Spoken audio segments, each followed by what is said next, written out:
separate naturally from her and go find their own territory. So here we do separation. We have the mom out in the yard by herself, and the cubs out in the yard by themselves, and then slowly we first separate the boy away, because he's sexually mature. We don't want any mistakes happening between the boy and his mother. Yeah. So we just separate him first. We do it slowly, so it's not a shock to them. They are, there's a social little group, so we don't want to, make anybody upset about separating both turkeys. And inside they are together, but we've started to feed them separately now, so we know who's eating how much. They do get a little aggressive when there's a big pile. They nurse till they're about 6 months. These guys, we didn't see any nursing past.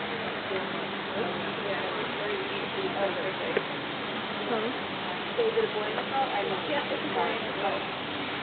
And we don't know yet, but these guys will most likely go to different zoos. We are expected, whenever you have big pet cubs, you're expected to hold on to them for about 3 years or so before you get a recommendation for them to go. Why is that a thing? They're supposed to stay with the parents until they're, Oh, nothing. and then it takes a while to figure out in the population where there's a spot available. Okay. And it's all based on genetics and basically. So, her genetic line is pretty low on the totem pole, but the father's is really high.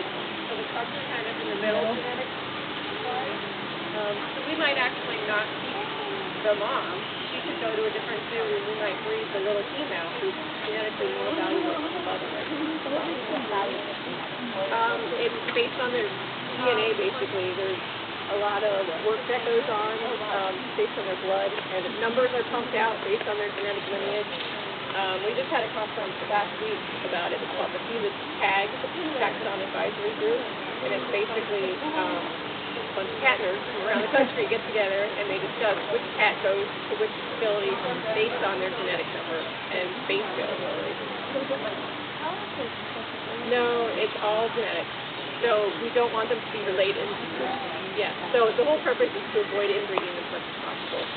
But pretty much all there's about 78 Sumatran tigers in the United States. They're all related. Yeah. It's just a matter of a tiny number. Yeah. So the population needs to get more founders, which is basically a fresh lineage of blood from Sumatra. If that's going to happen. But we have started sending cats overseas to increase genetic diversity. Yep. They're pretty much all tigers, like wild. It's about, they think it's around 3,200.